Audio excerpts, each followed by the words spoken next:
전도서는 그 후대에, 그러니까 구약 성경의 후대에 이제 그러니까 신구약 시대 가운데 신구약 중간기 시대에 전도서는 편찬돼요. 그러니까 전도서의 내용들을 보게 되면 인생도 허무하고 내가 이것도 저것도 해봤는데 인생 별거 없더라. 계속 그런 내용 하잖아요. 이야기하잖아요. 이런 것들이 하나님 보시기에 어떤 성경적인 전통적인 가치관과는 좀 벗어나 있어요. 대부분의 내용들을 보게 되면. 이 모든 것들은 기존 전통과는 벗어나 있던 것은 시대적인 환란과 혼란의 상황을 맞이하게 된 것입니다. 그래서 대략 예수님 오시기 전 한 200년 전 정도를 보게 되는데 이스라엘 민족들 가운데서 헬라 사상, 그 헬라 사상이 계속해서 주전 300년 전부터 이제 헬라 사상이 덮게 되죠. 그리스를 중심으로 한 헬라 문명이 중심을 이루게 되는데 그 외부에 있어서의 문명 자체가 다가오게 되니까 이스라엘 민족들이 외부에서 다가오는 것들에 대한 이 반응. 그러니까 그 당시에 보면 이스라엘 민족들은 독립적인 어떤 삶의 모습이 있었던 것이 아니라 이 당시에도 고대 근동은 나름대로 국제화된 거예요. 지금처럼 서로 연결되어서 국제화된 어떤 그 상황적인 것들을 이야기합니다. 그래서 헬라 문명 자체가 이스라엘이 가지고 있었던 고유한 신앙과 만나면서 이게 나타나게 된 이 반응 자체가 전도서를 통해서 잘 드러나 있게 됩니다. 성경을 통해 보게 되면은 욥기도 그렇고 전도서도 그렇고 성경에 있어서의 특히 이제 전도서나 아가서 같은 경우는 성경이 좀 마지막에 고민이 됐던 것 같아요. 이것이 하나님 말씀으로서의 온전한 가치가 있는가에 대해서 성경에 대해서 정경으로 선택하는 이 과정 가운데 비교적 늦게 들어오게 됩니다. 하지만 오늘 본문 가운데서 이제 신학자들, 성서학자들 또 성경을 연구하는 이들은 이 가운데서 하나님의 메시지와 인도하심 자체가 들어가 있다는 것, 그것에 대해서 발견하고 또 거기서 이제 그 말씀의 가치를 부여하게 됩니다. 오늘 본문 전도서 2장의 내용들을 보게 되면 인생 사는 것 자체가 이게 허무하다라는 사실을 강조하고 있어요. 삶의 순간순간 자체. 인생이 어떠십니까? 네.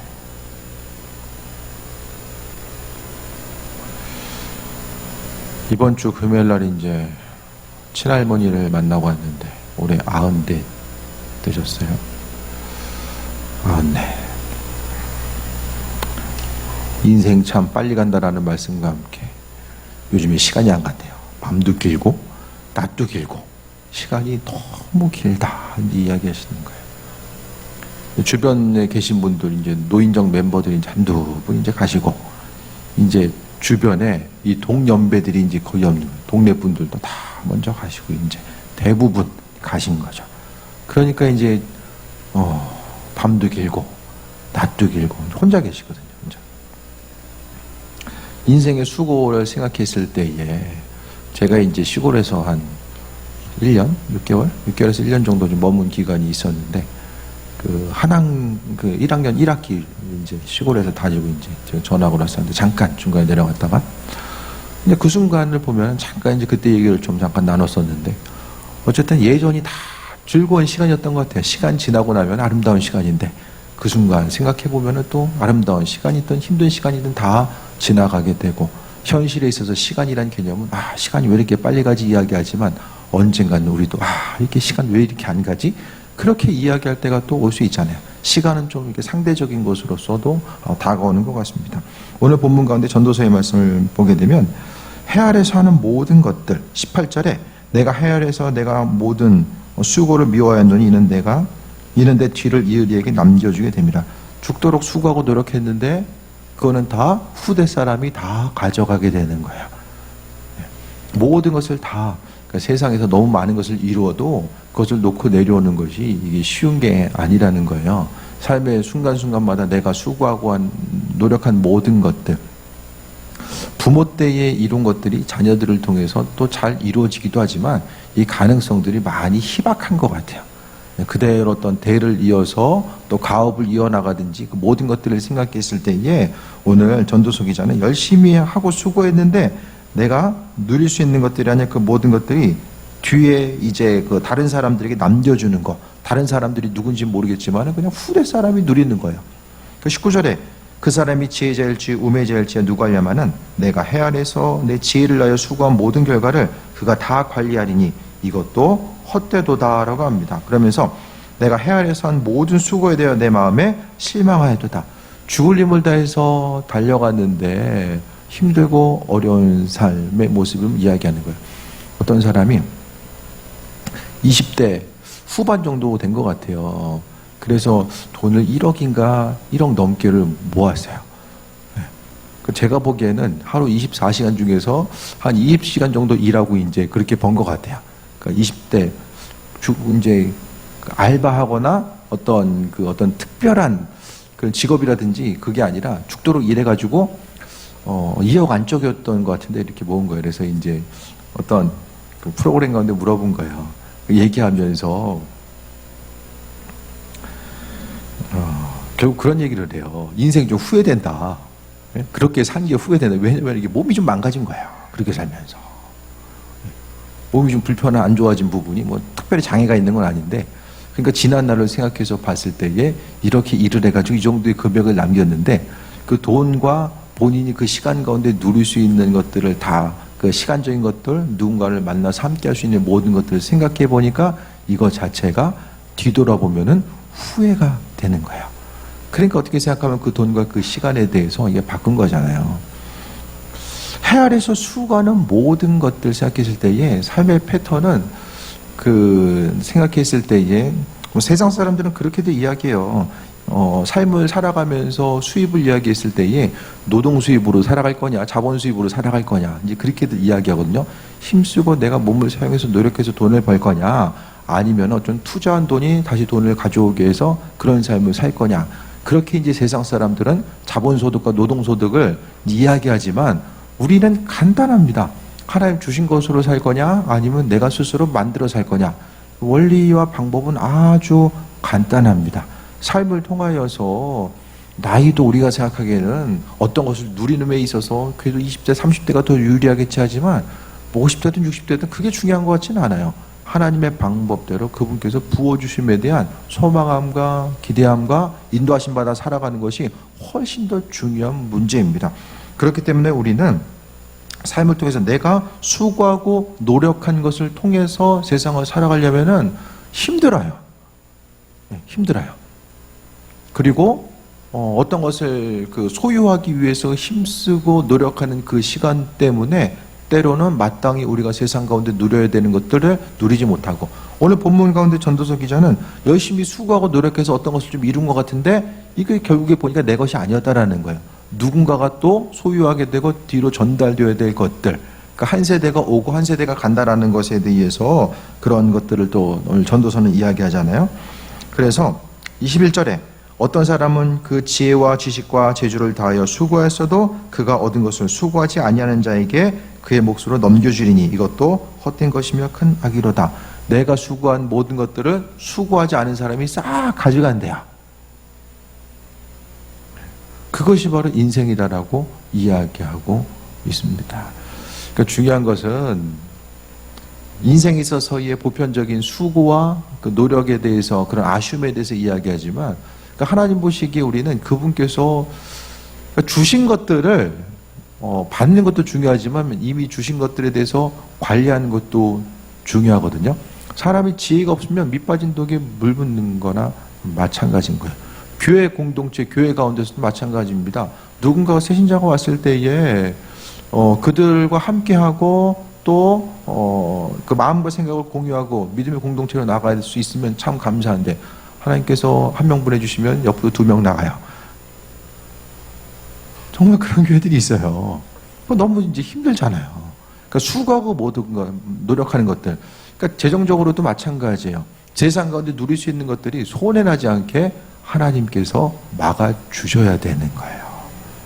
그게 정말 중요합니다. 많이 소유하는 것보다 있는 것 가지고 그 터진 웅덩이가 있나를 잘 살펴봐야 되거든요. 내 삶에 있어서 우리 그 경제 구조 가운데서도 이게 터진 웅덩이가 어디 있나를 살펴봐야 되는데, 그걸 메꾸지 못하면 아무리 받아도 옆으로 다 새나가니까 수고하고 힘쓰고 노력했는데 얻어지는 것은 없는 그 안타까운 순간을 맞이할 때도 있다라는 거예요. 그래서 삶의 순간순간마다 우리는 이 허무하고 수고하는 것, 그러니까 허무한 것이 되지 않고 또 내가 정말로 수고하고 노력한 것들이 어떤 의미 있는 결과들로 맺어지고 나아가는 것. 물론 내가 누리지 못하고 자녀들이 누리는 것도 의미가 있을지 모르겠지만 그래도 함께 누리는 것도 좀 중요하잖아요. 근데 오늘 본문 가운데서 해 아래서 수고한 모든 것들을 다른 사람, 수고하지 않은 사람에게 넘겨주게 된다라고 이야기합니다.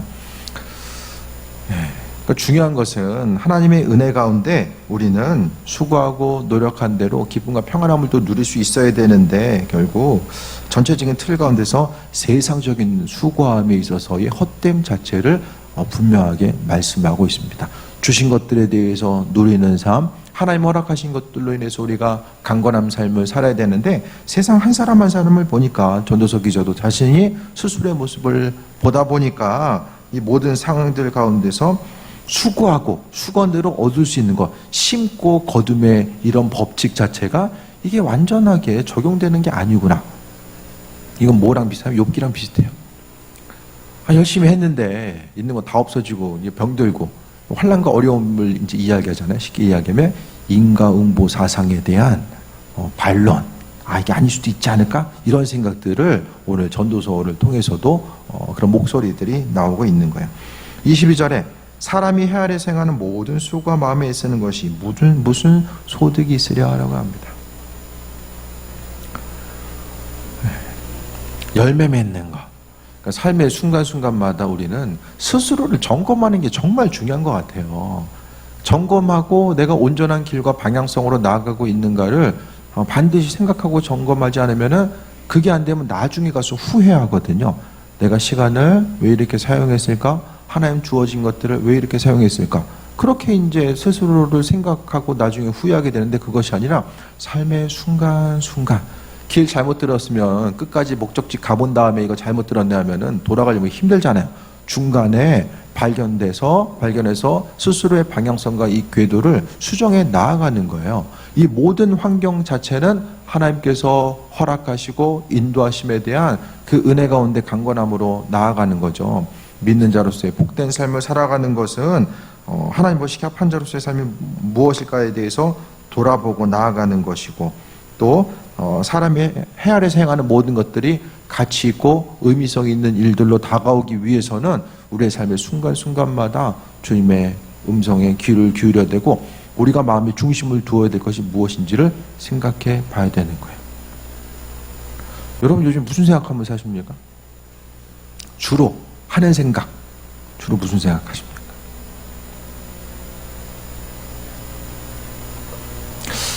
요즘 스캐너가 있어가지고 딱 생각 좀 들여다볼 수 있으면 그냥 딱 좋을 텐데, 그죠? 일주일 어떻게 살았나, 이렇게 좀 들여다보면. 저는 다른 것보다도, 요즘 계속해서 제가 체험하고 경험하는 신앙, 그 하나님의 역사심과 인도하심을 경험하는 그 신앙을 이야기하잖아요. 아주 단순해요. 하나님의 살아계심을 삶을 통해서 경험하길 원합니다. 요즘엔 저는 그 생각밖에 없어요. 다른 생각이 없어요. 그것만. 오직 그것만. 그것을 통해서 하나님께서 나머지 것들은 다 하나님의 방법대로, 그러니까 그거 하나만 풀려지면 나머지는 다 풀려질 것 같아요. 여러 가지 모든 것들. 그러니까 정점에 있는 이 매듭 자체를 하나로서 우리가 생각했을 때에 하나님의 살아계심과 인도하심을 경험하는 것, 그 한 번의 경험 자체가 있는 사람들은 뭐라 하냐면은 하나님을 계속해서 의식하면서 살아요. 세상이 아니라 하나님을 의식하면서 살아가요. 삶의 순간순간을 통해서 우리가 돌아봤을 때에 믿는 자로서 여러 가지 이제 보여지는 것들, 환경 가운데서 이제 노출되는 것들이 많이 있잖아요. 죄 가운데 노출되는 것들이 많이 있고, 살다 보면 계속해서 죄 가운데 죄가 주는 순간적인 그 유혹들이 있고 여러 가지 것들이 있잖아요. 얼마나 많이 있어요. 살아가다 보면. 죄의 문제 앞에서 우리가 생각해 봐야 될 게 뭐냐면은, 그럼 죄를 짓지 말아야 되는 이유가 무엇입니까? 죄 짓지 말아야 되는 거. 하나님을 의식하면서 살아가야 되는 그 근본적인 이유가 뭘까요? 하나님 의식하지 않으면 환경 의식하거든요. 그렇게 하다 보면은 하나님의 능력과 인도하심의 역사를 경험할 수가 없게 되는 거예요. 삶의 모습 가운데서 항상 하나님을 의식하고 좀 죄로부터 구별되어지는 그런 온전한 삶의 모습. 오늘 큐티 하셨습니까, 오늘? 눈동자 흔들리는 인단 2분 정도 좀 딱 감지가 되는 것 같아요. 오늘 한 사람이 이 음란물의 그 문제로 해서 고민을 하잖아요. 그럼 요즘에 음란물 자체가 굳이 뭐 찾아서 안 보려고 해도 알아서 뜨는 시대, 뭐 인터넷이나 컴퓨터로 인해서 뜨잖아요. 그때 어떻게 반응합니까? 전 안 봐요. 왜 안 보냐? 정말 안 봐요. 왜 안 볼까? 뭐 호기심으로 볼 수 있는데 왜 안 봐요? 진짜 안 봐요. 왜? 기름 부음 사라집니다. 그것 때문에 안 보는 거예요. 단순하게. 그것 때문에. 하나님을 가진 충만한 은혜 가운데 머물기 위해서는 하나님을 의식하고 살아간다는 것은 최대한 죄로부터 멀어지지 않고 스스로에 있어서 영성 관리를 하지 못하면 끝이에요. 아무리 기도해도 하나님 응답이 없고 스스로를 생각하고 스스로 의식하며, 그러니까 하나님 마음에 합한 자로서 살아간다는 것이 무엇인지에 대해서 인식하는 사람들은, 그 가치를 아는 사람들은 죄의 문제와 싸워 이겨나갈 수 힘과 능력을 조금 더 완벽하게 스스로를 통제할 수는 없어요. 우리는 그래도 하나님을 의식하는 사람, 하나님을 두려워하는 사람, 그분 기뻐하시고 원하시는 일들이 무엇인지에 대한 그 가치를 아는 사람, 그리고 기름 부으심이 떠나가는 것에 대한 그 본질적인 의미성이 무엇을 뜻하는지에 대해서 아는 사람들은 죄와 싸워 이겨나가는 거예요. 그러니까 순간순간 우리는 다른 것보다도 세상 모든 가치 가운데 헛된 것들을, 모든 걸 생각했을 때에 신앙인들이 기름 부음 잊어버리면은, 성령의 인도하심과 능력 그거 잊어버리면은 믿는 사람이나 믿지 않는 사람이나 다 똑같거든요. 기대할 것도 없어요. 성경 보게 되면 기름 부음 잃어버린 사람들의 모습이 어떤지를 계속해서 또 보여주고 있잖아요. 삼손이 기름 부음 있을 때 그렇게 충만했던 사람이 주의 영이 떠나가게 되니까 머리카락 잘라가지고 힘 떠나간 게 아니에요. 하나님과 약속을 저버렸기 때문에 주의 영이 무슨 머리카락에 신비한 능력이 있어가지고 그런 게 아니에요. 하나님과 약속을 저버렸기 때문에 주의 영이 떠나가, 기름 부음이 떠나간 거예요. 머리 잘라가지고. 그러니까 성경에 보면은 주의 영이 충만한 사람, 기름 부으심이 머무는 사람과 그렇지 않은 사람이 어떤지를, 그 예를 분명하게 이야기해 주고 있는 거예요. 그래서 우리가 세상을 살아가면서 그 기름 부음 없이 그분을 의식하고 그분의 은혜 가운데 머무름 없이 살아가면은 22절처럼 사람이 헤아려 행하는 모든 수고와 마음에 쓰는 것이 무슨 소득이 있으랴. 아무런 결과와, 그러니까 죽도록 노력하는데 노력한 대로 뭐 결과가 없는 거예요. 그러니까 내가 수고하고 노력하고 있는데 결과가 없다라고 한다면 하나님과의 관계성, 그분이 허락하시고 예비하신 그 기름 부음을 내가 받아 누리고 있는가를 생각해 봐야 되고, 그 기름 부으심의 안에서 내가 거하기 위해서 우리가 어떠한 삶의 모습을 구비하고 있는가, 그것에 대해서 스스로 생각해 봐야 됩니다. 주신 은혜가 있는데, 앞서서 제가 그 터진 웅덩이 말씀드렸잖아요. 그러니까 죄 때문에 그 웅덩이가 다 터져 있고 받아야 될 그릇이 다 군데군데 구멍 뚫려 있는 거예요. 죄의 문제 때문에 사단이 죄를 통해서 마땅히 우리가 받아 누려야 될 것들을 누리지 못하게 하거든요. 그렇게 하니까 죄로 인해서 다 내가 누려야 될 것들을 빼앗기는 거예요. 그래서 수고는 수고로대로 하되 결과들이 없어요. 열매 없으면 이상한 거예요. 성경에는 열매로 그들을 안다라고 이야기하죠. 물론 심었기 때문에 참고 견뎌야 되는 순간들도 분명히 있어요. 근데 주님 앞에 가는 순간까지 참아야 됩니까? 아니에요. 때가 되면 열매 맺고 그것을 통해서 하나님의 일하심과 인도하심을 바라봐야 됩니다. 그래서 그분의 은혜 가운데, 그 인도하심의 자리 가운데 머무르고자 하는 그 한 사람 한 사람을 하나님께서는 기억하시고 인도하시고 함께 하신다라는 사실에 대해서 오늘 본문을 통해서 또 보게 됩니다. 그래서 23절, 일평생에 근심하며 수고하는 것이 슬픔뿐이냐, 그의 마음에 밤에도 쉬지 못하나니 이것도 헛되도다. 삶을 통해서 근심하고 수고하는 것이 삶에 있어서의 일반적인 모습일 수밖에 없고, 밤에는 쉬어야 되는데 밤에도 쉬지 못하고 세상 모든 것들이 헛됨으로 흘러갈 수밖에 없다라는 사실을 또 이야기합니다. 그런데 24절부터는 거기에 더해서 삶을 통해서 또 약간 반대적인 것 같은데 이 안에서의 첨가적인 내용들이 24절 통해서 이야기해요. 사람이 먹고 마시며 수고하는 것보다 그 마음을 더 기쁘게 하는 것이 없나니 라고 합니다. 세상 다 앞에서는 인생이 다 이게 허무하고 환난과 어려움만 있다라고 이야기하면서 뒤에 보니까 먹고 마시고 수고하는 것이 그 마음을 더 기쁘게 하는 것이 없다라고 이야기해요. 이게 지금 무슨 얘기일까? 그런데 뒤에 보면은 내가 이것도 본즉 하나님의 손에서 나오는 것이다 라고 합니다.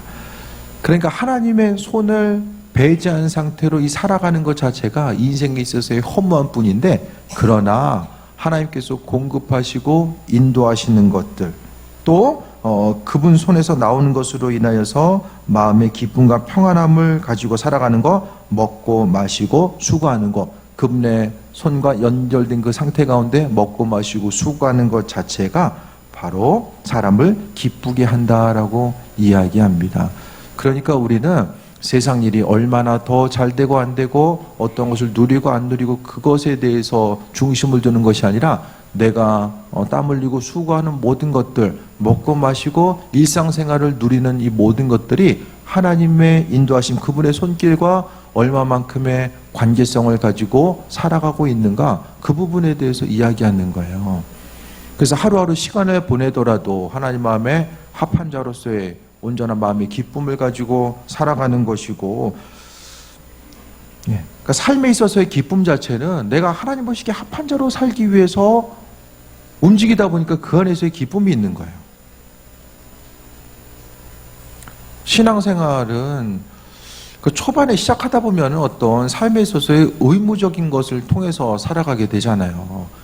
뭐 예배 나가야 되고 뭐 또 해야 되고 뭐 또 해야 되고, 그래서 이제 그런 해야 되는 것들을 구비하면서 어떤 신앙인으로서 만들어지는 것도 있지만은, 중요한 것은 믿음에 있어서의 하나님 기쁘시게 드리는 것이 어느 일정 수준까지는 초신자에게는 그 단계, 주의를 성수하고 또 예물 부분에 있어서 마찬가지고 하나님 보시기에 합한 자로 살아가는 그 단계까지를 이야기한다면 거기 계속 머무를 수는 없잖아요.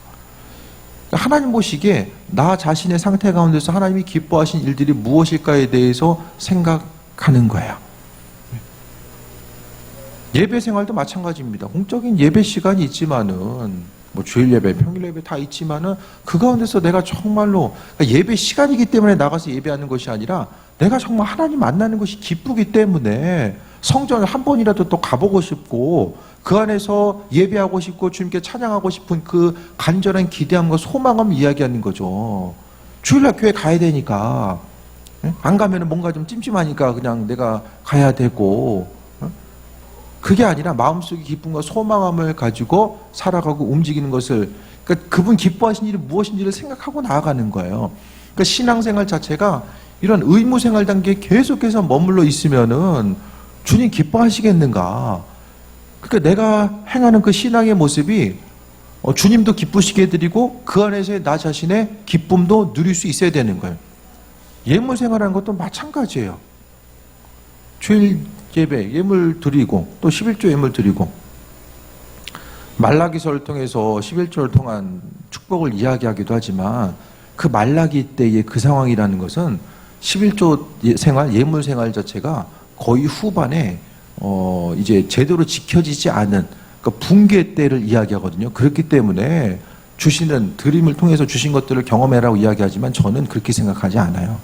11조 생활을 통해서 하나님의 축복을 받는 믿음의 단계도 있지만 근본적으로는 그건 의무적인 거잖아요.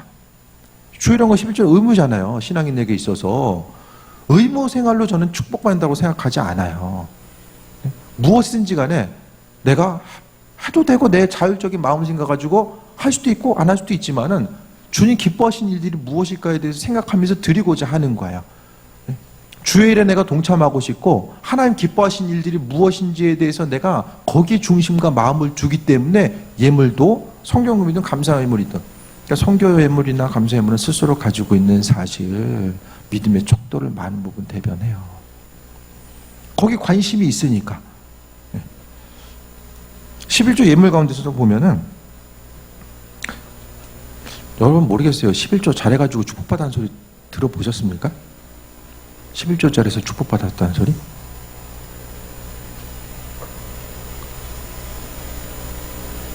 저는 못 들어본 것 같아요. 주신 거 그래도 감사함으로 내가 11조 예물보다 더 해서 은혜 가운데 하나님께서 부으셨다는 얘기는 들어봤지만 11조 예물 해가지고 저는 축복받았다는 소리 저는 못 들어봤어요. 그냥 하나님께서 의무로 하라고 하신 거기 때문에. 왜? 11조는?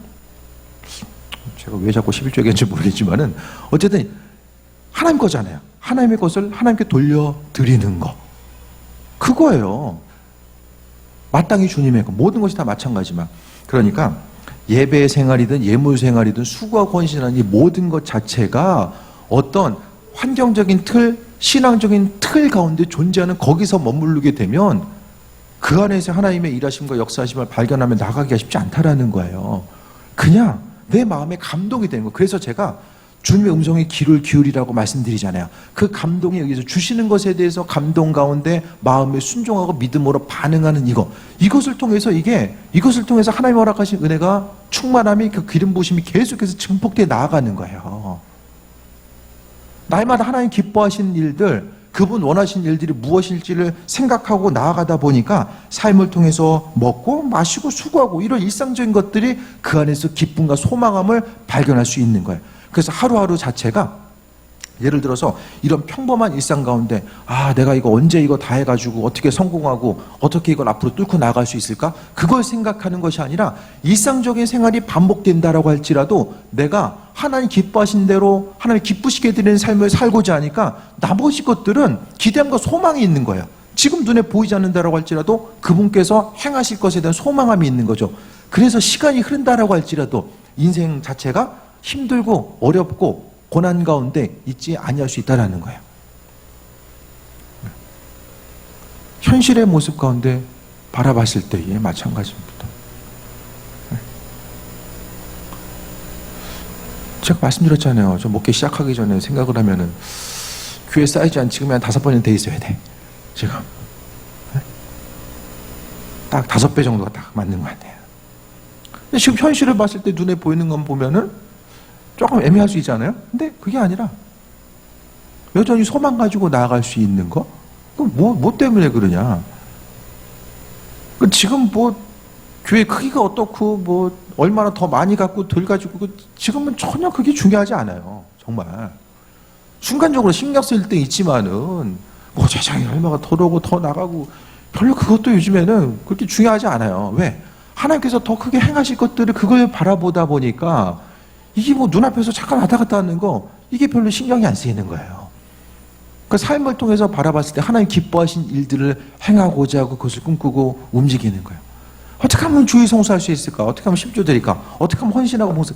이거를 이제는 깨고 나가야 돼요. 다 의무적인 것을 다 뒤로 하고 내 삶에 있어서 하나님과의 관계를 다시 정립하는 거예요. 그분 기뻐하시는 삶을 내 삶을 통해서 어떻게 살아갈 수 있을까? 근데 나는 기쁜데 하나님 안 기쁘거나 주님이 기쁘시게 되는데 나는 이를 악물고 버텨야 되는 이런 거, 이것도 바람직하지 않아요. 주님 기뻐하시니, 그러니까 내가 기쁨으로 정말 억지로 내가 이거 주님한테 얻어내려면은 그래도 이 정도는 해야 되는데 막 안 기쁜데 기쁜 것처럼 이렇게 행하는 거, 그거 하나님 기뻐하지 않아요. 내가 주님 은혜 가운데 충만히 나아가고 그분 음성에 귀를 기울이고 살아가다 보니까 그냥 마음에 하나님 기뻐하신 일들을 하고 싶은 거예요. 예배하는 것도 기도하는 것도 예물 드리는 것도 해야 되니까, 해야 되는 위치에 있고 해야 되는 구조니까 안 하면은 찜찜하고, 그게 아니라 모든 삶에 있어서의 신앙적인 행동 전부 다가 그냥 그분 기뻐하시는 게 뭘까? 아주 단순하게 그게 전부인 거예요. 믿음 생활에 있어서 그게. 주님 기뻐하시는 일들을 살려고 발버둥 주는데 하나님이 잘하고 있구나 그거 지켜만 보세요? 아닐 거예요.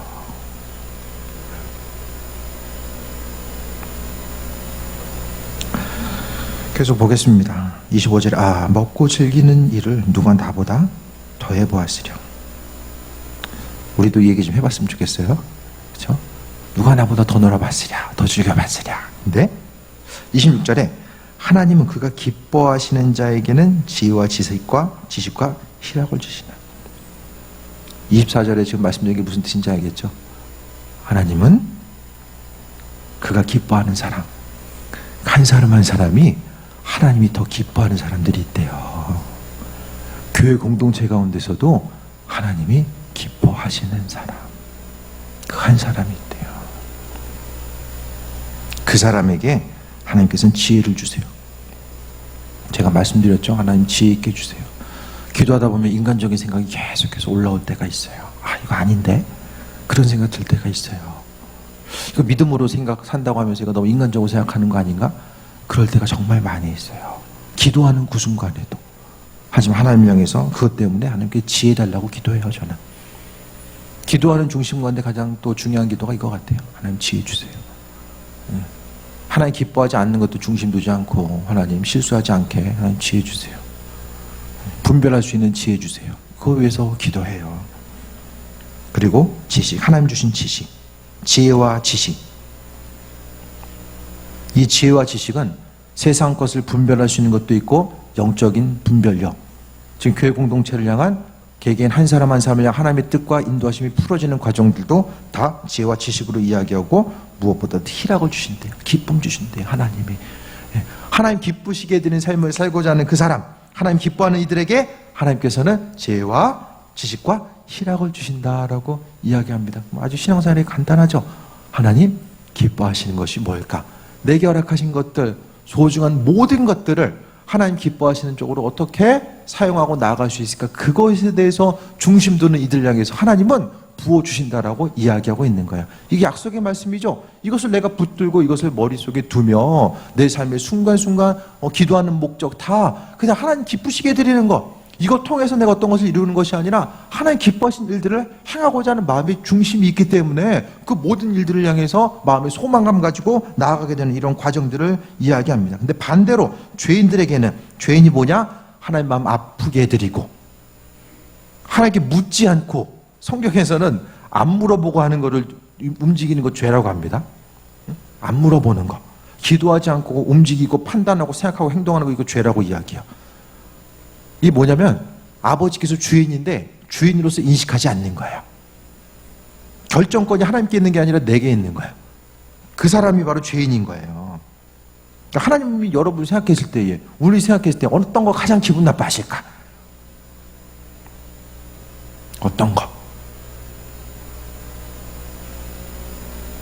묻지 않는 거죠. 결국에 묻지 않는다는 것은 인지하지 못하는 거예요. 신경 쓰지 않고 고려하지 않는 거예요. 마음의 중심에 그리스도 예수 그분이 없는 거예요. 내 생각과 자아, 눈에 보이는 것들 수많은 것들을 다 환경적인 것들을 흡수하면서 그 안에 하나님의 자리가 없는 거예요. 그래서 환경을 하나님 여기듯 하는 거예요. 그 환경 때문에 판단하고 결정하고 생각하고 움직이는 것. 나로 하여금 선택하고 결정하게 하는 이 원인 자체가 하나님 외에 다른 것, 다른 사람일 수도 있고 다른 소식일 수 있고 눈에 비춰지는 어떤 것이 될 수도 있는 거죠. 그러니까 모든 것들을 생각했을 때에 하나님 외에 내 삶에 있어서의 선택과 주권을 다른 곳에 옮겨놓는 것 자체 그것을 죄인이라고 이야기하고 그들에게 노고를 주시고 그가 모아 쌓게 하사 하나님이 기뻐하신 자에게 그에 주시지만 이것도 헛되어 바람 잡는 것. 그러니까 죄인에게는 노고를 주신다라고 이야기합니다. 그리고 그가 모아 쌓게 하사 그러니까 힘들고 노력해가지고 쌓게 했는데 그 모든 것들이 어디로 가냐면은 하나님을 기뻐하는 자에게 그가 주게 하신다. 그러니까 하나님 기뻐하지 않는 삶을 사는 것, 하나님이 없는 것으로 생각하고 사는 사람들의 것을 하나님께서 그대로 가져다가 하나님을 기뻐하신 사람들에게 옮겨 놓으신다라고 이야기하는 거예요. 그러니까 삶을 살아도 내가 수고하고 노력해가지고 계속해서 움직이고 캐내는 삶을 살 거냐, 아니면은 주님께서 모아두신 것을 옮겨주시는, 이걸 바로 제가 부의 이동이라고 이야기하는 거예요. 하나님께서 내가 죽으려면 해서 노력하지 않았는데 그냥 하나님께서 옮겨주심을 경험하는 거죠. 이게 하나님 기뻐하시는 거예요. 결론 냅니다. 하나님 기뻐하지 않는 삶을 사는 것은 인생에 있어서 허무한 거, 언젠가는 사라지고, 수고하고 평생을 통해서 노력했을 때 그 순간은 뭔가 될 것 같은데 사람들은 그것이 그 산소호흡기 지금 끼고 사는 거라는 사실을 모르는 거죠. 스스로 산소호흡기 끼고 있으면서도 스스로의 상태를 구별하지 못한 거예요. 이 상태가 내가 생각하는 것보다 더 가겠지, 더 누릴 수 있고 어느 정도는 내가 더 버틸 수 있겠지라고 생각하는 거예요. 하지만 하나님께서는 그 모든 것들이 헛된 거야 라고 말하고 있어요. 스스로 생각하고 주인 돼서 살아가는 것 자체가 헛되다라고 이야기하고, 하지만 26절에 하나님 그가 기뻐하는 자에게 지혜와 지식과 희락을 주신다. 삶에 있어서 기쁨과 소망함 자체는 하나님 기뻐하신 자들에게 주신다라고 말씀하고 있어요. 그래서 우리가, 제가 2004년도에 교회 주보를 잠깐 봤어요. 정말 허접하게 만들었어요. 지금 보면은 어떻게 만들었을까? 그냥 기억나는 분 있으면 모르겠지만 앞표지다 교회 그림 하나 딱 이렇게 그냥 제가 보여드릴게요. 이제 궁금하면 오세요. 표어, 하나님 마음에 합한 교회. 제일 처음에 표어는 담임 목회자의 하나님께 주신 것과 마음의 중심, 그러니까 제가 목회를 시작했던 모토가 그거였던 거예요. 하나님 마음에 합한 교회. 네. 지금 있는 우리 표도 마찬가지예요. 하나님 마음에 합한 교회의 이 세부 개념인 거예요. 지금 기도와 말씀으로 충만해서 복음 전하는. 네. 그러니까 우리는 아주 단순하게, 그러니까 스스로의 방법 가지고 살생하지 마시고, 그러니까 기도하지 아니하고 어떤 것을 선택하고 결정하고 그것도 하지 마시고요. 그냥 기도하고 하나님께서 지혜 주시는 대로, 그러니까 없는 길 만들어 가려면 힘들잖아요. 그러니까 하나님 예비하시는 길이 어딘지를 잘 분별하고 그분 주신 지혜 가운데 하나님 마음에 합한 자로 살아가는 거예요. 항상 신앙은 선택인 것 같아요. 그래서 제가 둘 중에 하나 선택해야 된다 계속 말씀드리잖아요. 하나님께서 교회 공동체에게 교회에 속한 한 사람 한 사람의 그 선택을, 무엇을 선택할 것인지에서 묻고 계신 것이고, 답을 해야 돼요. 답을 어떻게 해야 됩니까? 답을 안 하면은 나는 내 방법대로 살겠습니다라고 이야기하는 것이고, 하나님 방법대로 살겠습니다라고 의지를 보이는 이들의 기본적인 행동은 기도죠. 예배의 자리를 사모하는 것이고, 하나님 기뻐하시는 일이 무엇인지를 생각하면서 살아가는 거예요. 앞으로의 삶의 순간 우리에게 얼마나 남겨질지 모르겠지만은 여러 가지, 앞으로도 삶의 순간순간 선택하고 결정해야 될 것들이 많이 있잖아요. 그 수많은 결정 앞에서 우리가 승리할 수 있는 것은 이 일이 하나님을 기쁘시게 해드리는 일인가 아닌가, 그거 한 가지만 바라보면 돼요. 이것 한 가지만 유일한 신앙의 기준으로 두고 살아가게 되면 우리가 승리할 수 있는 삶을 살아갈 수 있게 됩니다. 믿는 자로서 그래도 제가 이제 신앙생활 하면서 수많은 여러 가지 선택의 문제 앞에서 기억이 나면 이거 선택 잘못했다라고 어떤 특별한 것들, 그래도 많은 실수 앞에 그래도 덜 빠질 수 있었던 것은 마음속에 그 부분이 좀 있었던 것 같아요. 이것이 하나님 마음에 합한 것인가 아닌가. 하나님께서는 순간순간 또 그것을 또 그 기준으로서 생각하게 하셨고, 또 그것을 통해서 앞을 향해 나아가게 하셨음을 보게 됩니다. 하나님 마음에 합한 자, 무엇을 하든지 간에 항상 의무 생활하는데 거기 급급해지지 마시고, 하나님이 우리를 만약에 의무로 대하세요. 의무적으로. 너가 이거 했어? 이거 했으니까 내가 이 정도 해줄게. 이 정도 선에서 하나님이 우리를 대한다고 보세요. 그건 은혜가 아니죠. 그 은혜가 아닌 거예요. 하나님 우리를 은혜로 대하시잖아요. 그분의 은혜로 우리를 대하시잖아요. 그 우리가 하나님 앞에 은혜 받은 자로서 하나님을 대하고 있습니까?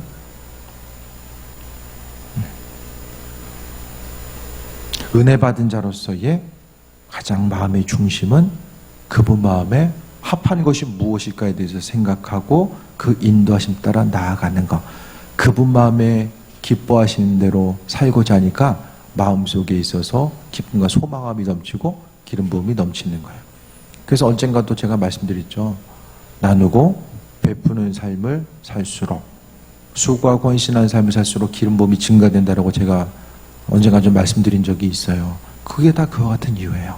하나님 기뻐하신 일들, 그 삶의 행동을 추구하며 살다 보니까 아버지께서 우리의 삶의 여정 가운데 필요한 것들을 채우시고 인도하시는 거죠. 하나님 기뻐하신 일들이 그냥 나도 기쁘고, 내가 기쁘니까 하나님도 기쁘고, 서로 기쁘기 위해서 하나님께서 은혜와 지혜와 지식과 또 희락으로 채워주시고, 이게 전도서를 통해 볼 수 있는 믿음 생활이 있어서 아주 중요한 패턴입니다. 은혜 받은 자, 우리 은혜 받은 자라잖아요. 뭘 했기 때문에 받는 그런 사람들이 아니라 그냥 값없이 허락하신 하나님 은혜 가운데 머무르고 있는 거예요. 네. 하나님 사랑 가운데 세임 얻고 믿음으로 승리하는 귀한 삶 되시길 축원드립니다. 전 기도합니다. 아버지의 사랑에 감사합니다. 하나님 앞에 의무적으로 서지 않게 하시고 주신 은혜 가운데 또 세상 가치관 가운데 살아가지 아니하며 하나님 허락하신 은혜와 말씀 가운데 세임 얻고 믿음으로 달려가는 삶을 살기 원합니다. 주님, 우리의 선택의 주권 주님께 있습니다. 아버지 하나님이여, 모든 일들을 또 바라보고 결정하고 움직이고 행하는 모든 것들이 하나님 마음에 합한 것 될 수 있도록 은혜 베푸시고 인도하여 주시며 우리의 방향성을 잡아주시고 항상 의의 길로 복된 길로만 나아갈 수 있도록 인도하옵소서. 감사드립니다. 예수님의 이름으로 기도드립니다. 아멘.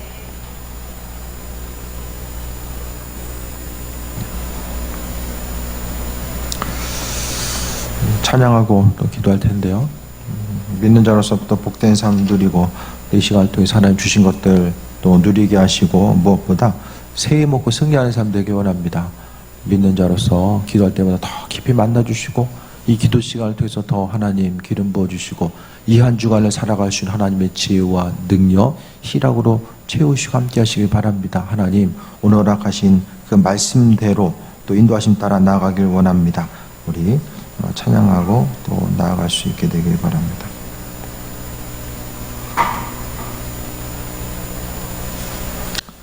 네, 우리 복음성 갈까요? 168장 나 기뻐하리 찬양하고 기도합니다. 168장.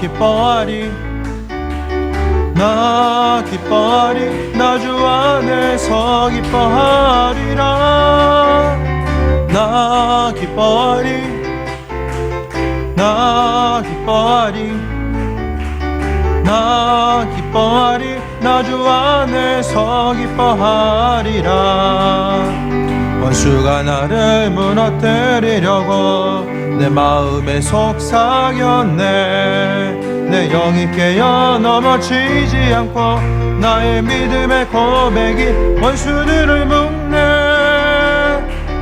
나 기뻐하리 나 기뻐하리 나 기뻐하리 나 주 안에서 기뻐하리라 나 기뻐하리 나 기뻐하리 나 기뻐하리 나 주 안에서 기뻐하리라 환경의 지배를 받지 않고 내 팔의 힘과 목소리 느끼는 감정과 상관없이 내 마음 기뻐하기로 결심을 했네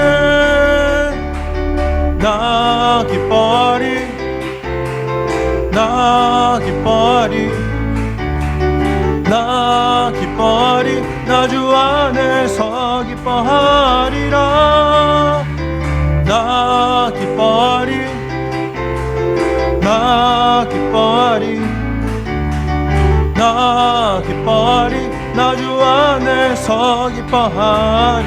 주의 이름 세워 부르고 기도합니다. 주여 주여 주여. 주님의 인도하심과 예비하심 가운데 새 먹기 원하오니 아버지 하나님의 충만함으로 더하여 주옵소서.